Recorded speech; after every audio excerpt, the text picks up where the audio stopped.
ITV, bienvenue à Question Directe qui reçoit aujourd'hui Dr Thierno Sioul Sissekan. Sissekan est PhD, géographe, il a travaillé dans beaucoup de projets au Sénégal.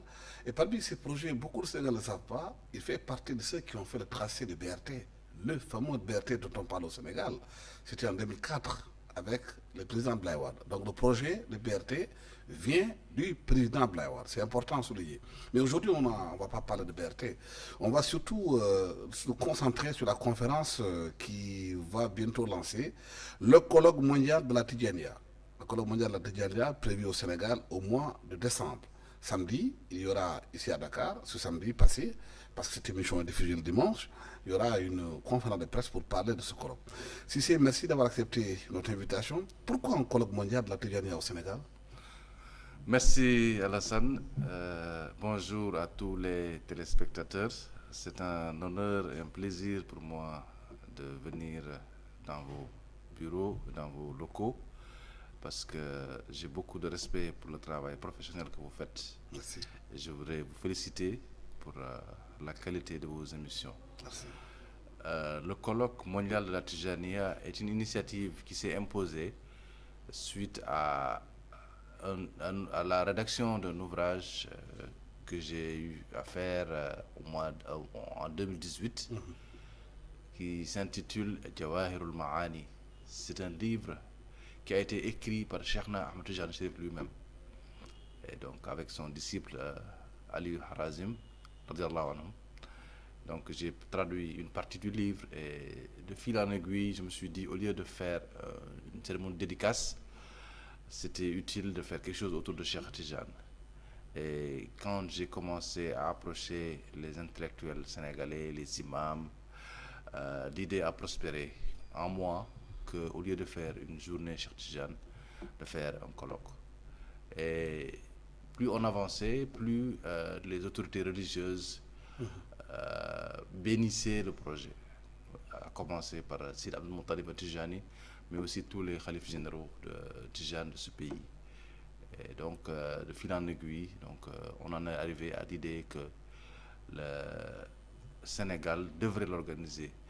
Et là, je vais juste expliquer un peu pourquoi. Parce que, comme vous le savez, le fondateur de la Tidjania, il est né en Algérie. Il s'est vraiment réalisé en grande partie au Maroc, où il est enterré. Mais on peut dire que le secret de la tariqa se trouve au Sénégal. Pourquoi? Parce que si on le regarde sur un côté simplement apparent, on voit que le Sénégal est l'un des rares pays où nous avons des hommes de dimension planétaire, des hommes de vaste culture et de grands érudits et de grands saints, qui ont des disciples à travers le monde. Et dans ce sens, le Sénégal n'a pas d'égal. Prenez quelqu'un comme Cheikh Ahmadou Foutiyou, chantre du panafricanisme. Il a parcouru au milieu du XVIIIe siècle, XIXe siècle, toute l'Afrique jusqu'au Soudan, jusqu'en Arabie, à dos de chameau ou à pied, pour propager la tariqa Tidjane. Si vous prenez quelqu'un comme Sidi Haj Malik, son organisation, sa méthode, son intelligence. Sidi Haj Malik fait partie des plus grands biographes du prophète sallallahu alayhi wa sallam au monde.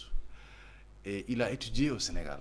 Il n'a pas été à Harvard, ou bien à Massachusetts, ou bien à l'Azhar. Il a étudié chez lui, entre Ndjarndé, dans le Dagana, dans Gaïa. Voilà. Et c'est un pur produit du Sénégal. Cheikh Ahmadou Fouti s'appelait Al-Foutiyou. C'est un pur produit de Fouta. Si vous prenez quelqu'un comme Cheikh Ibrahim Niass, on dit qu'il a au moins 100 millions de talibés. Vous imaginez 100 millions de disciples. Et c'est un Sénégalais. Son maître, c'est son papa. Il n'a pas été ailleurs. Il a étudié ici au Sénégal, dans le Saloum.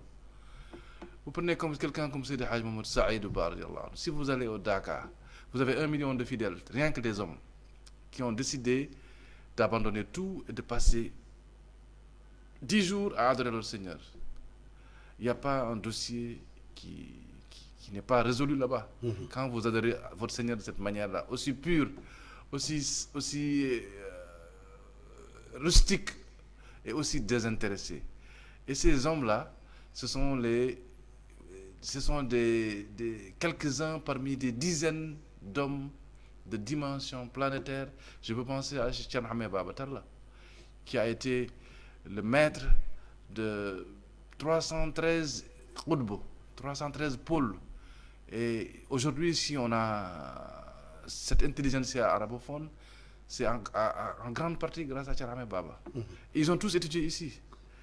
Vous prenez comme quelqu'un comme Thierno Ahmed Baro, vous prenez quelqu'un comme Seydi Aladji Ali, vous prenez quelqu'un comme Aladji Baba Nyongo, quelqu'un comme Thierno Saïd Nourou. C'était un chantre du panafricanisme. Donc, tous ces gens-là, ce sont des fils du Sénégal. Mais ce sont des fils de l'Afrique de l'Ouest. Oui. Et le fait qu'ils sont là, ça prouve que le secret de la Tijania, en tout cas, je ne vais pas dire qu'il est en entier au Sénégal, mais en tout cas, il est au Sénégal. Ouais. Mais donc, ce colloque intervient dans un contexte assez trouble, dans un monde de violence, un monde où aujourd'hui le capitalisme s'installe de plus en plus comme modèle mondial. Et vous voulez apporter une pierre pour dire qu'il y a une autre voie, il y a d'autres paradigmes? Absolument. Je pense que la colonisation et la relation avec l'Occident a eu cela de pernicieux, de mauvais, que ça nous a retardé dans notre processus. Dans les années 1750, 1780, nous avions déjà des institutions politiques achevées. Des institutions politiques achevées. Nous avons eu beaucoup d'expériences d'État qui sont avec des principes et des institutions démocratiques. Avec l'État théocratique de Torobé, Thierno Souleymane Baal, entre autres. Entre autres. Si vous lisez la constitution de Thierno Souleymane Baal, figurez-vous, le premier, on parle d'ethnie, on parle de caste. Alors le premier, normalement, Almami, qui a été proposé, il a été proposé par son érudition. Et ce n'était pas un noble, j'ai parlé comme ça. Les gens étaient choisis en fonction de leur connaissance. C'était un Djawando. Je ne suis pas en train de minimiser qui que ce soit, mais je dis que dans ce contexte-là, en 1776, il a été choisi à la place de celui qui a été finalement nommé Almami. Mais celui-là, il avait refusé. Tout le monde a reconnu unanimement que c'est le Djawando-là qui était le plus dépositaire. Et le mot Torodo, normalement, ça devait être une évolution. Quand on étudie jusqu'à un certain niveau, parce qu'on avait magnifié la compétence et la connaissance. Et donc, quand on étudie à un certain niveau, on devenait un Torodo. C'est vrai que le système a été bloqué, un peu grippé, mais c'est aussi un peu à cause de la colonisation. Parce que si on se rend compte qu'en 1776, les Américains se cherchaient, les Français, ça bouillonnait pour la Révolution. Et nous, on était déjà arrivés. Donc, ça veut dire que, quelque part, on a, je ne sais pas ce qui s'est passé, mais on a passé sous silence une bonne partie de notre histoire et on s'est mis à douter ou à nous faire douter et on y a cru. Et donc, on a laissé le chemin et à un moment donné, on s'est perdu. Aujourd'hui, c'est à travers le soufisme que vous voulez remettre les choses à l'endroit. Oui, parce que si vous prenez l'histoire politique, l'histoire religieuse, l'histoire tout court du Sénégal, moi je veux qu'on me trouve des hommes de dimension planétaire comme Cheikh Omar Foutiyou, des hommes de dimension planétaire comme Sidi Hadj Malick. Je veux qu'on m'en trouve au Sénégal. Moi je suis arabisant, j'ai été dans leurs livres. Je sais que on va trouver très peu de gens qui ont une densité intellectuelle comme eux. Quelqu'un comme Cheikh Ahmadou Bamba. Ils sont des dizaines comme ça. Et c'est un héritage foisonnant, extrêmement utile, extrêmement avant-gardiste. Et là où ils battent tout le monde, c'est l'éducation du citoyen pour qu'il devienne un citoyen modèle. Mais on a l'impression qu'au Sénégal, qu'on ne profite pas assez des connaissances et des écrits de ces érudits. Parce que, bon, c'est une impression. Moi, j'ai l'impression que quelque part, nos intellectuels, ils ont le complexe même d'aller chercher ces vérités-là, d'aller questionner ou bien d'aller se glorifier de cet héritage-là. Ils préfèrent aller citer Carcassonne, ils préfèrent aller se gargariser d'être des démocrates. Alors que nous savons tous que la démocratie, elle a sécrété beaucoup d'effets secondaires négatifs. Mais est-ce que c'est pas aujourd'hui la victoire, entre guillemets, de l'école française sur l'école arabe ou l'école musulmane dans nos pays, comme Cheikh Hamadou Kane l'avait écrit dans son livre de l'aventure ambiguë, en montrant comment l'école le bois lié au bois, l'école comment elle a perverti la société sénégalaise. Je pense que c'est un faux débat. Je pense qu'on nous a mis dans une situation clivante de manichéisme blanc, arabe. Moi, je pense qu'on peut prendre les deux. Moi, je suis un produit de l'école occidentale. J'ai fait un PhD, je parle anglais, voilà. Donc, je n'ai pas de complexe à ce niveau. Mais à un moment donné, je me suis rendu compte qu'il y a beaucoup de théories qu'on m'a enseignées. Ben, c'était des balivernes, je m'excuse du terme. Quand on vous dit que l'homme vient du singe et quand vous passez, usez vos culottes à l'école pour étudier ça et pour réciter ça, quand on vous enseigne l'histoire des autres pendant des décennies, alors que vous avez ces trésors-là, je me dis quelque part, vous pouvez aller étudier ce que les autres ils ont fait, mais il ne faut pas oublier que vous avez des choses chez vous. Ben justement, c'est pourquoi je posais la question de savoir comment renverser la tendance, comment faire sortir de l'oubli ce qui a été fait par les grands érudits du Sénégal, de l'Afrique et du monde, pour que cette connaissance-là soit connue par nos enfants. D'abord, il faut assumer notre islamité. Nous sommes des musulmans. On ne peut pas comparer la colonisation française au bas mot et la durée. Bon, les premiers Portugais sont arrivés au XVIe siècle, d'accord. Mais la colonisation dans une région comme le Fouta, elle a été achevée en 1890. Elle a duré 70 ans. La présence de l'islam au Sénégal, elle ne s'est pas faite par une colonisation, elle s'est faite par les échanges commerciaux. Les hommes et les femmes de cette contrée, au moment où il n'y avait pas encore le Sénégal, dans notre région, ils ont été convaincus par les arguments scientifiques et les arguments politiques, et les arguments de bienséance et de bon sens qui sont véhiculés par l'islam. Et ça a duré 11 siècles. Et on ne peut pas mettre ça sous silence. C'est un trésor dont on devrait profiter. Et vous savez très bien que le prophète sallallahu alayhi wa sallam, il a dit, moi j'ai été envoyé, plusieurs fois il n'a pas dit pour imposer l'islam, il a dit pour parfaire les comportements. Donc c'est un moyen pour le citoyen d'être un citoyen modèle en utilisant ces valeurs qui sont des valeurs universelles. Donc ces valeurs, elles sont en plein dans le Coran.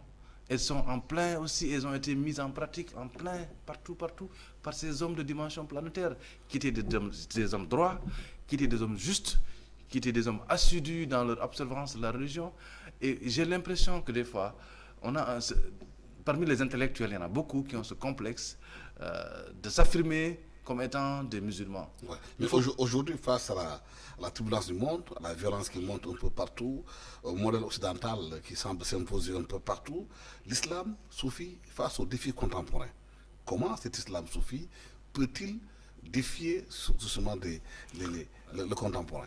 L'islam soufi, ça a été magnifié et ça, on a des preuves que ça a marché. On a des preuves parce que nous avons eu des défis plus graves. On a eu la colonisation, où les colons venaient dans un village, brûlaient le village.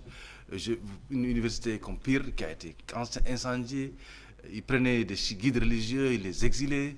Donc ils les enfermaient. Je peux penser à Cheikh Ahmadou Bamba, je peux penser à Cheikh Ahmadullah. Ils font légion. Et donc, mais on a résisté. Parce qu'on avait ce qui avait le plus important, c'est ce que l'islam soufi promeut, c'est l'éducation du citoyen modèle. À travers l'adoration pieuse, à travers le zikr. Ça, c'est des armes qui sont imparables et qui sont infaillibles et qui ont fait qu'on a traversé les âges et qu'on est resté ce que nous sommes. Et justement, nous voulons, à travers le colloque mondial, inviter à revisiter cet héritage. Nous ne sommes pas des champions de la science infuse. Nous ne sommes pas en train de dire que nous sommes les meilleurs. Nous disons simplement, essayons ça. Ouais. Parce que aujourd'hui, une question fondamentale se pose dans nos pays, c'est la famille. Beaucoup disent qu'aujourd'hui, le mal que nous avons dans nos pays, c'est que la famille est devenue complètement affaiblie. il n'y a pas d'éducation familiale, les parents ne s'occupent plus des enfants comme ils devaient le faire, ils ont démissionné entre guillemets en prétextant la pauvreté. Il y a beaucoup de choses dans la famille qui ne se déroulent pas comme elles devaient se faire. Même le bol familial, qui est un lieu de socialisation des enfants, n'existe plus. La journée continue est venue chambrer la famille. Qu'est-ce qu'il faut faire pour que la famille puisse jouer son rôle fondamental? Dans d'autres pays, en Chine par exemple, quand il y a la famine, il a fallu travailler sur la famille pour que la Chine soit aujourd'hui une première puissance mondiale. Vous le dites vous-même, hein, c'est un échec. On a utilisé des codes et des manières de vivre et des manières de penser qui sont importées, dont certaines peut-être déclinaisons sont positives, mais avec beaucoup de choses de négatives. On a détruit la cellule de base qui est la famille parce qu'on a dit maintenant il faut que tout le monde travaille. Il n'y a aucune société où tout le monde travaille. Il faut que l'homme et la femme soient égaux. Il n'y a aucune société. Le débat est très mal posé. C'est un problème, c'est une question de complémentarité. Et tout ça là, on a détruit ça au nom de oui, on est docteur honoris causa de la Sorbonne, on est sorti de MIT, d'accord, c'est bien, mais ça ne règle pas le problème. Il faut qu'on reste ancré dans ce que nous avons de plus cher et qui nous a permis de produire des hommes de dimension planétaire qui sont respectés partout. Et aujourd'hui, si on fait l'histoire du Sénégal depuis 3-4 siècles, on voit que les meilleurs hommes, les meilleurs humains, ce sont ces gens-là. Donc on se dit pourquoi pas utiliser ça. Et l'islam soufi a fait ses preuves dans beaucoup de pays. Et ce colloque mondial sera une occasion de réunir tous les soufis du monde entier. Par exemple, aujourd'hui, nous avons une communauté qui réunit toutes les familles religieuses du Sénégal.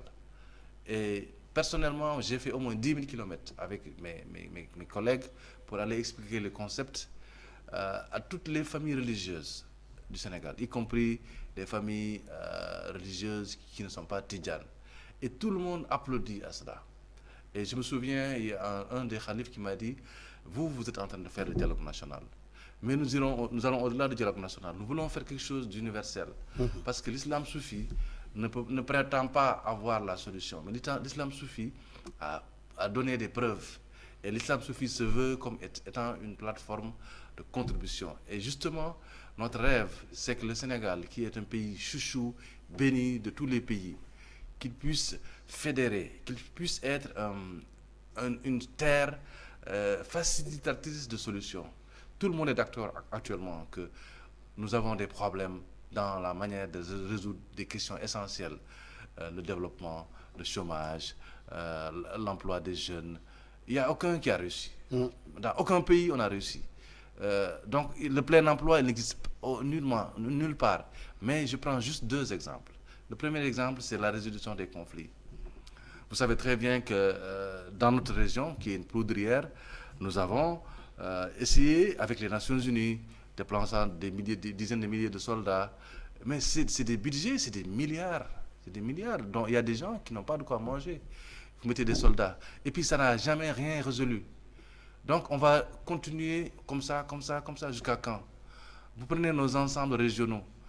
Vous savez très bien qu'il y a toujours des luttes d'influence pour les contrôler, qu'il y a des affrontements de logique. Qu'est-ce qu'on fait? On continue à utiliser ça, à utiliser des concepts qui sont importés, qui n'ont pas vraiment de prise sur les peuples. Nous disons, faisons appel à ce que nous avons de plus fort, à notre tréfonds culturel, à nos ressources fondamentales qui sont les ressources humaines, qui sont véhiculées. Imaginez par exemple que les chefs d'État aient une grande complicité avec les chefs religieux et qu'ils posent sur la table le problème de la paix et de la sécurité dans tous ces pays-là. Vous croyez que ça ne va pas avoir un effet? Parce que ils vont parler au peuple. Et justement, nous ne disons pas que nous avons une solution miracle, mais nous disons, essayons ça, parce que ça a marché.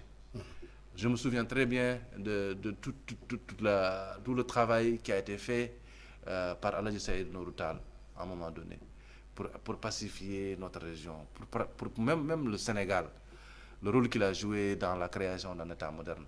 Vous savez très bien que quelqu'un comme Cheikh Ibrahim Niass, tout ce qu'il a fait dans, par exemple, le monde islamique, jusqu'à la création de l'OCI, il y a au mois de juin, il y a eu une célébration à Paris, de la Grande Mosquée, Et c'est Sidi Haji Malik qui avait envoyé Mme Abdelhamid Khan pour aller représenter le Sénégal, pour bénir. Nous avons toujours été un peu fer de lance dans la promotion de la paix. Mais la bataille pour le développement suppose la maîtrise de la science et de la technologie. Est-ce qu'aujourd'hui, dans l'islam soufi, il y a aussi un volet de cette maîtrise de la technologie? La technologie, c'est un outil. C'est comme actuellement on me dit, oui, il y a le pétrole et le gaz, il faut ceci, il faut cela. Il faut d'abord avoir des hommes debout, bien sûr compétents, mais aussi qui ont des valeurs intellectuelles, mais qui ont des valeurs morales, qui ont des valeurs de justice, de solidarité, de droiture, de partage. Il faut les former. Ils sont formés, nous avons tous les cadres. Ils sont formés, nous avons tous les cadres qu'il faut. Mais il faut, j'aime bien ce concept du président de la République, Djoubal Djoubant. Il faut mettre un supplément de morale, un supplément de spiritualité. Il ne faut pas se cacher derrière son petit dard en disant valeurs républicaines. C'est bien les valeurs républicaines. Mais ça revient à la question de l'éducation dont on parlait. C'est l'éducation. Je n'ai pas voulu vous répéter, mais vous avez résumé la situation. Il faut trouver un moyen de faire appel à nos ressources intrinsèques. Il y a des hommes dans ce pays qui ont été bien élevés, qui ont porté très haut les couleurs de nos pays, mais qui sont pétris de valeurs, qui sont pétris de piété, qui sont pétris de droiture. Et nous, ce que nous disons, c'est que, quelle que soit notre compétence, quelle que soit notre présence dans le monde, ce n'est pas en nous célébrant comme des champions de la démocratie. C'est pas non, nous avons une marque de fabrique. Faisons appel à cette marque de fabrique-là. Et cette marque de fabrique, c'est l'islam. Et quand nous avons décidé cela, les aînés, les chouyours, ils nous ont dit, appelez toutes les confréries, appelez les sensibilités en dehors de l'islam soufi, appelez les sensibilités en dehors même de l'islam, parce que vous faites œuvre utile.